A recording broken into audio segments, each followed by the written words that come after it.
रक्षाबंधनासाठी ना आज आपण घरच्या घरी खव्याचे पेढे करणार. त्यासाठी मी 250 ग्रॅम खवा घेतलाय. वाटीने मोजल्यानंतर 1 वाटी घेतलाय. साजूक तूप घेतलंय. का नॉनस्टिकचा पॅन घ्यायचा, त्याच्यामध्ये तूप टाकून आपल्याला हा खवा आहे ना चांगला तुपामध्ये भाजून घ्यायचा. बघू शकता जसा गरम खवा होईल ना तसा हा मेल्ट झालाय. हा मेल्ट झालेला खवा आपल्याला पुन्हा घट्ट करून घ्यायचा आहे.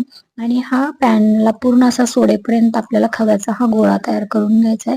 जास्त पातळ ठेवायचा नाही. बघू शकता मी गॅस बंद केला. गार झाल्यानंतर खवा बघू शकता एक छान असा मऊसूत असा आपला खवा तयार झालेला आहे. आता आपण पेढा तयार करायला घेऊया.